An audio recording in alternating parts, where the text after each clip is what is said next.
Be a part of the best pro wrestling podcast today by supporting the Going In Raw Patreon. You can enjoy access to the live taping of the show, exclusive merchandise, and patron-only episodes, and so much more. Support Going In Raw today. Click the link in the description.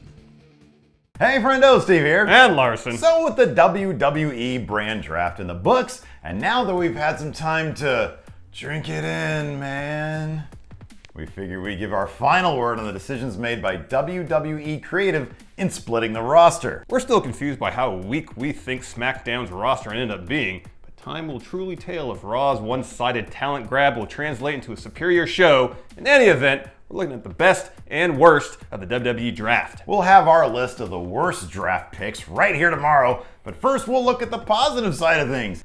Here are the best picks from the WWE draft. Finn Balor! They're really giving the Bullet Club founder the royal treatment here. With 6 picks available from NXT's roster, the first was used by Raw to grab Finn Balor at the number 5 spot. And while this precludes a huge splash of a debut, it does set him up to be the hottest attraction to come to the main roster from NXT ever. And as his recent 5-star match against Shinsuke Nakamura shows, he seems to be ready to make good on his potential. And with AJ Styles being split from the club, we're really hoping they don't simply run with giving Finn your typical heavy babyface push, and instead get him into a storyline with Anderson and Gallows, and eventually with AJ across brands. On the other hand, it's a really high pick with so much talent on the board. No, save that shade for our worst list. Because spoiler alert, we put him on there too.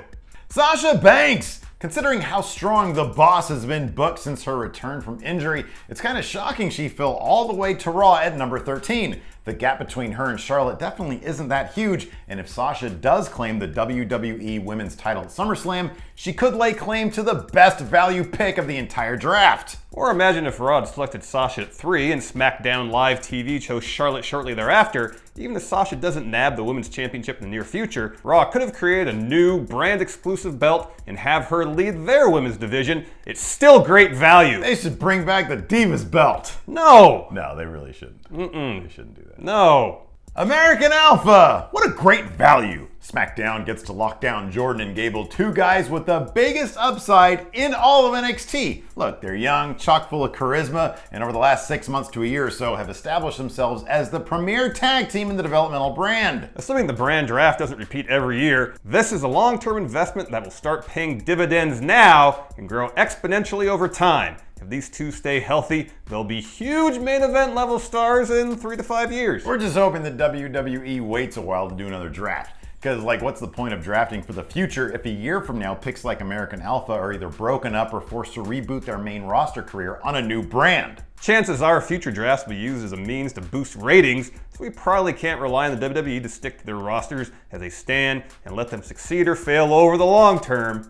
But we can always dream. Yeah, we can dream Vince won't wake up in the middle of the night 3 months from now and call creative heads and say, I have a great idea, guys. We'll have another draft this week. Put it together. What if creative says no? They're fired. They're going to be drafted to your hire. They're going to be drafted to the unemployment line, huh? Paige! Granted, Paige has fallen into a morass of irrelevancy as of late. The Divas Revolution has bizarrely passed her by. But she always has the potential to be instantly a major player in the women's division, so Raw landing her all the way down to the number 35 spot is definitely a best value pick. A number of less impactful wrestlers were chosen ahead of Paige, including Big Show, Sheamus, and Golden Truth, which goes to show how far she's fallen in the minds of WWE's front office. Which is weird. She still gets major pops whenever her music hits. She could easily keep up wrestling-wise with any of the women at the top of the division. There just never seems to be anything creatively for her to do. If she is just suffering from the same lull Natalya went through last year before a resurgence over the past few months, then hopefully it's just a matter of time for Paige to be a major player in Raw's women's division.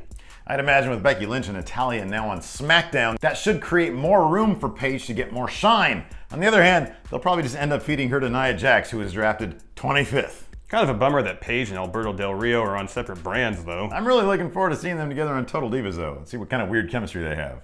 Yeah. It just seems weird. I hope they show some shower time. We get to see some chemistry in their shower time. Enzo and Cass! Let's face it, since these two were called up from NXT a few months back, they've quickly become the hottest act on the roster. The pops they get have more or less eclipsed the cheers the New Day receives as the biggest and loudest on the roster. Even John Cena has benefited from their popularity in recent weeks as he's aligned himself with the realest guys in the room. How you doing? How you doing? Cena legit looks tickled to be in the same ring with them too. I haven't seen him have this much fun in a while. So it's mildly surprising they fell all the way down to the number 20 spot. We figured once Raw took the New Day, SmackDown would do the smart thing and grab them next. But maybe that just means the front office has title plans for Enzo and Cass, especially if the New Day ends up losing Xavier Woods to the Wyatts over on SmackDown somehow. A New Day, Enzo, and Cass feud would be amazing! The WWE is often reluctant to have two massively over face acts force fans to choose whom to root for. It's also a mild bummer that Carmella was drafted to SmackDown. Maybe she can pull double duty and serve as their valet on Raw and wrestle full-time on the Blue brand. How you doing? John Cena! We figured the face of the company would be chosen top 4, but he fell to SmackDown to the 7th spot, making this pick good to great value for the Blue brand. Yeah, A- pick. Roman Reigns, Charlotte, and Finn Balor were talents taken ahead of Cena. Well, we can kind of see why the Women's Championship can add value to a brand. The Roman Reigns experiment has been a spectacular failure up to this point, and Finn Balor, while possessing tremendous upside, isn't the instant merchandise mover and household name that Cena is. Bottom line, John Cena equals money. Ratings are proven to go up with him around, he moves merch, and he's a media darling. You can insert him in any national morning show and he fits right in. At the end of the day, he's John Cena. Regardless of how weak the rest of the roster is, they have John Cena. He's gonna look good with that blue belt around his waist too, whenever they make a blue world title. He'll have it 2 more times. He'll have it 2 more times, the blue title. And that's the end of your championship days, John Cena. Yep. Your time is up, someone else's time is now. The New Day, the current WWE World Tag Team Champions, still get some of the biggest pops in the business, and their merchandise sells like crazy. They also have the added benefit of Xavier Woods' super popular YouTube channel, Up, Up, Down, Down, to help endear them more to fans. And while we understand taking the women's champion Charlotte at number 3 added value to the Raw brand, the New Day could have easily gone in that spot, but instead Raw got a killer deal with them at the 10th spot. Plus, if the New Day does split up, you have 3 massively over individual pieces that could hang with the best of them. This is definitely a best value pick, A+. Yeah, it is. Don't be sour. Your best value pick has all the power. That's not bad. Yeah. Kevin Owens! While it was mind-blowing that Kevin Owens and Sami Zayn were kept on the same roster, it was equally mind-blowing that KO fell all the way down to number 18. It's a near guarantee this was done to jumpstart a fresh batch of stories for Owens, who will now have even more reasons to hate Sami Zayn, who's taken a full 7 spots ahead of his former best friend at number 11. Kevin Owens is one of the most well-defined characters in the WWE, and we're both confident that he'll be a main event player sooner rather than later. And Raw taking him at the number 18 spot makes him the best value pick of the draft. A+. It was a nice touch when he came out for his match with Kane that Owens went to Steph, Shane, Foley, and Daniel Bryan, all standing at the top of the ramp at their respective brand podiums, and yelled at them for not drafting him up to that point. Oh, I love him so much. I just wish they separated him and Sami Zayn. It made so much sense. I know. Keep them away from each other for like a year. Sami Zayn on Raw, how you doing? I wonder. Kevin Owens on SmackDown, how you doing? How you doing? Yeah. Dean Ambrose! The top 2 picks weren't necessarily surprising, but kind of were in their own way. Dean Ambrose is the WWE champion, so the fact that Raw didn't take him first overall as the sure bet was kind of surprising. On the other hand, the title match was going down that night, with another one at Battleground less than a week removed from the draft. The title picture is cloudy at best. Still, with the way Dean has comported himself as champion, and with as strong as he's been booked lately, the WWE champion falling a spot to number 2 could be considered a best value pick. It's a good A pick. Yeah. And it's a pick that's paid off at least until Battleground, as Dean, of course, retained the title in his match with Seth on draft night. We're pretty sure Dean is going to retain at Battleground as well, which may be the only way to explain why SmackDown got shafted so hard, the talent department. Maybe their thinking was, Raw gets all the talent, SmackDown gets the belt? We don't know, we're basically grasping at straws here like everyone else.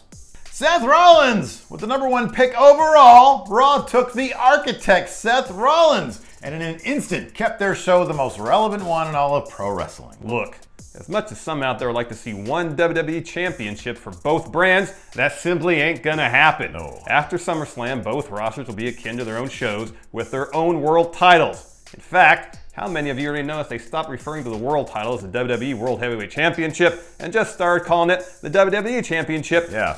Yeah, we all did. We all did, yeah. And when that second title is established, probably due to a dusty finish in whatever the SummerSlam main event will be, and hopefully not using that rusty old WCW big gold belt, guess who's going to be holding the title? Here's a hint. It's not going to be a guy who refers to himself as the guy or a guy or whatever the hell Roman calls himself these days. It'll be Seth freaking Rollins, the best pro wrestler on the planet today. Because of that, Raw locked up its status as the top show in wrestling with their very first pick in the first seconds of the draft. They won the whole thing. Unless, of course, his knee explodes again, then they are fucked. He'll just have to become a mat technician. Yeah. Grappler. Grappler. A hooker. Brawler. A hooker. Yeah, hooker.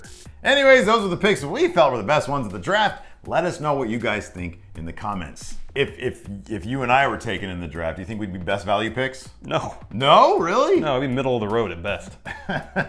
We'd be drafted in the mid-40s, and that would be the proper. What if they split up? What for if us. they split us up in the draft? That'd be sad. Singles run, HBK, Marty Jannetty over here. Whatever.